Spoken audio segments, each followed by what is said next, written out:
When Joan Crawford passed away in 1977, Hollywood lost one of its most iconic figures.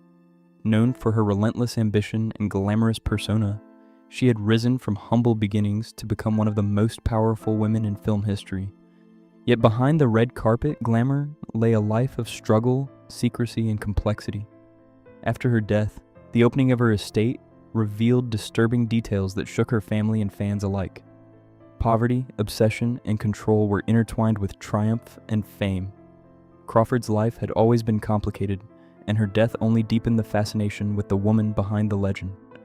Early hardship in San Antonio-born Lucille Fayal Lassour on March 23, 1904, though some records suggest 1905 or 1906, Joan Crawford entered a world of hardship in San Antonio, Texas. Her father abandoned the family, leaving her mother to raise Joan and her older brother alone. By age 11, Joan was already working as a laundress, her hands hardened from labor. At 12, she suffered a serious foot injury from a fall onto broken glass, nearly losing her leg. The surgeries left her with a lifelong fear of infection. This trauma fueled an obsession with cleanliness that shaped both her public persona and private life, the rise to stardom. Determined to escape poverty, Crawford left school and pursued dance, performing in Chicago and New York under the stage name Billy Casson. MGM noticed her striking presence and drive, signing her in 1925 for $75 a week and giving her the new identity, Joan Crawford. Her transformation into a Hollywood star was swift. With films like Our Dancing Daughters, she embodied the flapper spirit of the 1920s, dancing through grueling shoots until her feet bled. By the 1930s, she rivaled Greta Garbo and Norma Shearer, portraying working women who clawed their way from poverty to wealth, mirroring her own journey and inspiring audiences. Glamour and rivalries, Crawford's public image was one of relentless determination and relatability. But her rise came with intense rivalries. Her feud with Norma Shearer, married to MGM executive Irving Thalberg, was notorious, as Crawford felt blocked from top roles. Greta Garbo presented a different challenge, representing aloof elegance, while Crawford was approachable and tireless. Fans gravitated to Crawford's energy and relatability, seeing themselves in her perseverance during the Great Depression. Despite these challenges, her films frequently outperformed her rivals at the box office, cementing her status as one of Hollywood's brightest stars. The contrast between Crawford's public triumphs and private insecurities was stark. Turbulent marriages and family life. Crawford's personal life was marked by instability. Her first marriage to Douglas Fairbanks Jr. ended after 4 years, troubled by infidelity and familial rejection.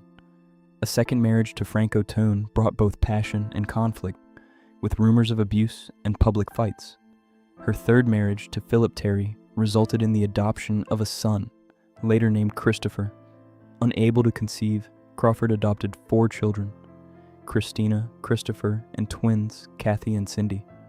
While she cultivated a picture-perfect public image, her home life was tightly controlled, often marked by fear, strict rules, and discipline that left lasting scars on her children. Career challenges and reinvention. By the late 1930s, Crawford faced a career slump. Labeled box office poison in 1938, she confronted public humiliation and uncertainty. Yet she refused to surrender, reinventing herself in the 1940s.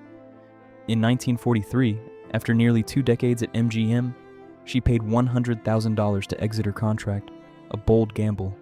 2 days later, she signed a lucrative Warner Brothers deal, gaining control over her roles and scripts. She strategically waited for the perfect project, which arrived with Mildred Pierce in 1945. The film, a noir melodrama about maternal sacrifice, mirrored her own drive and ambition. Her performance won critical acclaim, reaffirming her power and resilience in Hollywood. Dark shadows behind the glamour.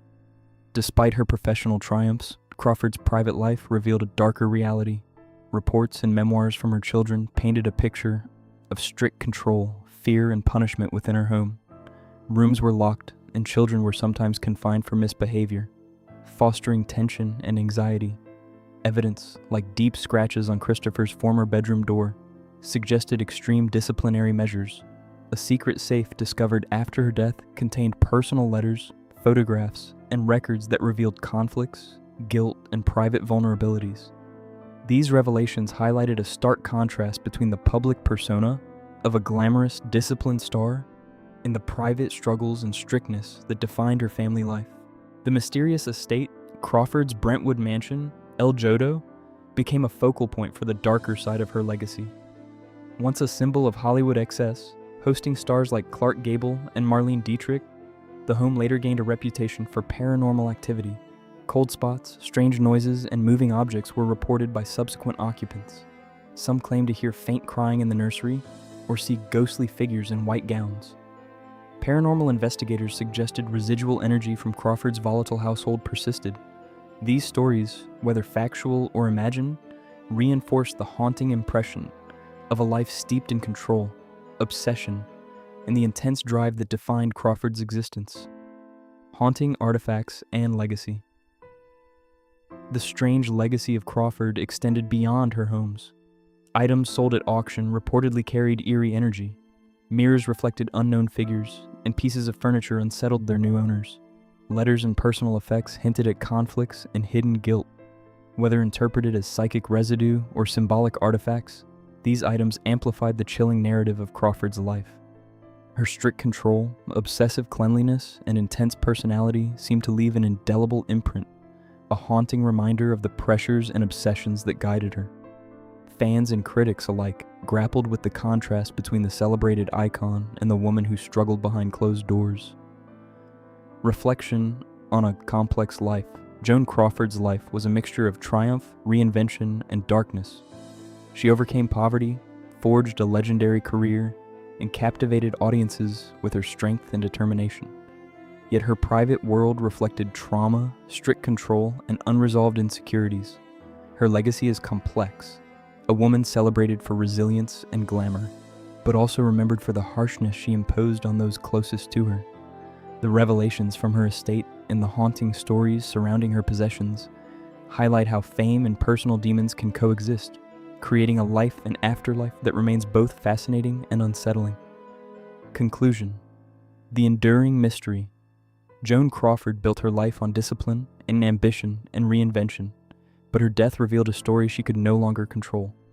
From shocking exclusions in her will to discoveries of hidden possessions and eerie hauntings, the narrative of her life extended beyond the screen. Crawford's legacy is one of complexity, blending glamour with strict control, triumph with tragedy, and public admiration with private turmoil. Her story reminds us that the brightest Hollywood stars can harbor shadows that never fade, leaving a haunting mark on both family and history. Crawford remains unforgettable in life and legend,